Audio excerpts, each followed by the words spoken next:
we coupling too? No, we're swinging it with the Styrotex.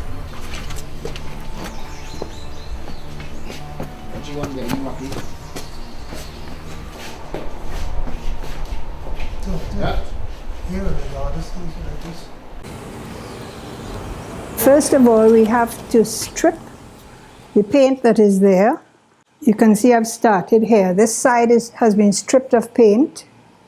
This part of the cross is stripped. This part is stripped. So now I have to continue and strip all the paint off of the stations. This one is also broken badly across. So that will have to be mended and reinforced at the back so that we don't get too much movement again.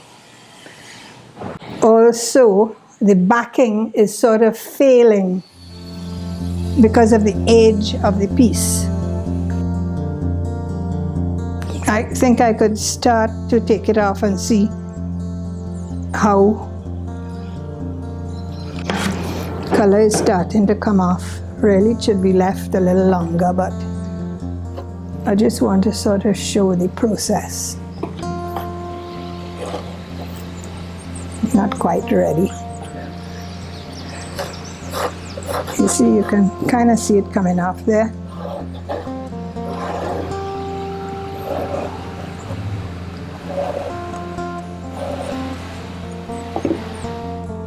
It might come off with some water.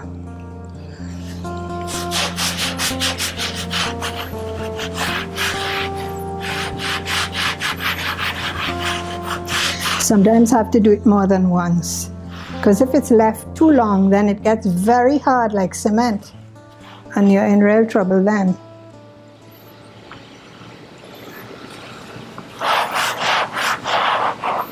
So I would probably do this again later on. Oh, it seems to have come off quite well. So that was plain water, and this now is a neutralizer. Because if you don't neutralize it, when you come to seal it, or in the case of a statue, if you're going to paint it, the paint will not adhere properly if it's not neutralized.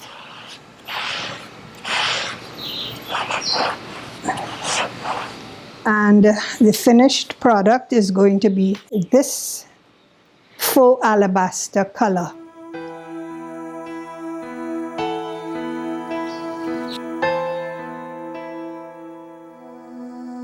These stations were executed over 100 years ago by a sculptor called Joseph Sibel.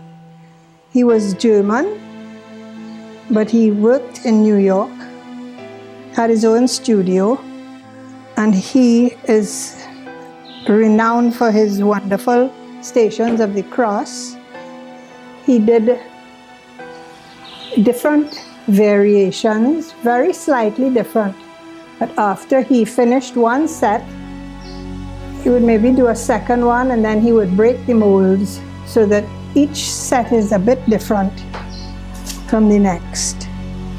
I happened to locate his signature in the plaster on one of them so far, and because of the internet being so marvelous, was able to research him thoroughly.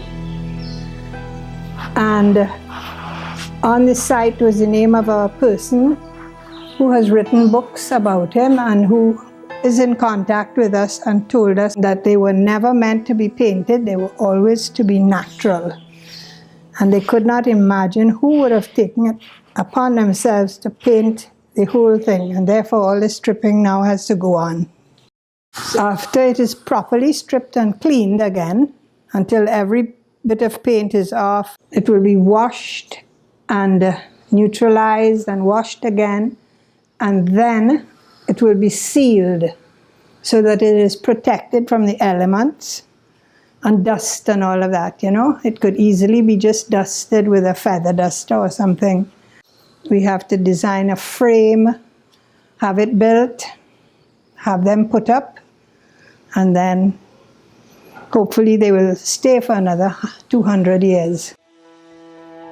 while I'm stripping, I have to sort of examine. For example, there's a crack here that's going right through. So that we have to make a note of. And then I will decide where am I going next. So I have to look carefully at all the figures to decide which one I should tackle next.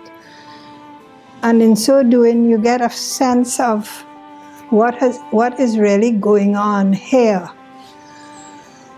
Jesus has died and he's been taken down from the cross. His mother is holding him. You feel, that you're part of all of this, and it can be quite healing to participate in all these different parts of the stations of the cross, how from the start to the finish here. You do feel that you are part of that process, the death on the cross, the resurrection to greater life. And it all comes through all these natural figures and their faces and their emotions, and that's what I think or feel.